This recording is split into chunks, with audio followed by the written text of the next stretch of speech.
Okay, so a new garden. Where are we going to put this new garden? Well, one thing that's really, really important is visibility and convenience. You can tell, anybody that's ever talked to an administrator about a garden project knows, you can tell a whole lot about what that principal thinks about your little garden idea by where they suggest you put it. Right? If they don't want it prominent, it's not prominent in their mind. It's not prominent in their to-do list. It's not a priority for them. So I tell you that the best thing is if it's visible, people are going to see it. Volunteers, parents that come to the school, they're going to see it. Kids are going to see it. They're going to ask about it. If it's convenient, people are going to work in it more often. If they have to hike, if you got to plan snacks for kindergartners to get to the garden, it is not working, okay?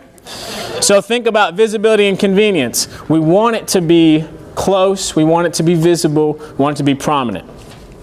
Size, we already talked about. So a couple little things. Level, right? That's ideal. We built the garden out here on a slope. They're raised beds, so we could do that. Level makes it easier, but you can have some slope to it.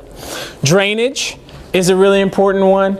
A little bit about how, so on a new school site, on any building that they build in this area, what they do, or any area, they come in and grade the site right away, which means they scrape out the top couple layers, top couple inches of dirt. That's a really good thing because it means that your building's not going to be all cattywampus. It's a really bad thing for us because that was the best dirt we got. They just scraped it all away. Which means usually we're left with what? Clay, sometimes rock. Clay, smallest particles of any of the particle sizes in soil. We're going to get to that in just a minute. But it means that it compacts and it holds water. So if you've picked out a great site, it's visible, it's right outside the principal's window, he's going to love it. Wait till it rains. Go out there during a thunderstorm and stand in it.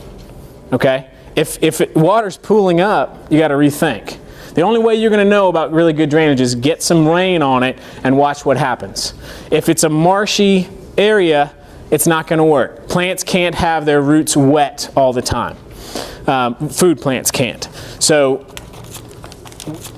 waiting for a rainstorm is the best way to learn about that. Sunlight.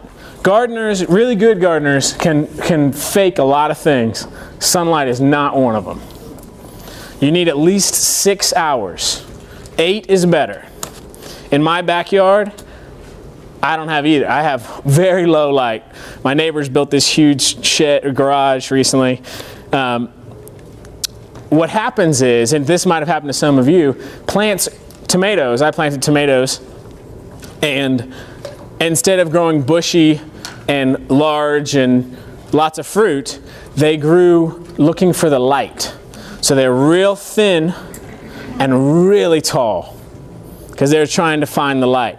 And until they've got enough light, they don't fruit. They can't. They don't have enough energy in them. So what I was left with was like 12 feet tall, really spindly tomato plants that didn't have any fruit on it. So sunlight is really, really key. There's some fancy things you can buy that you can put down and measure how much sunlight gets hit in a day. You can figure it out pretty well by going out there, looking up, spending some time in the space. Again, do all this stuff before you build your beds, before you till anything. Is there water access? That's a really important one.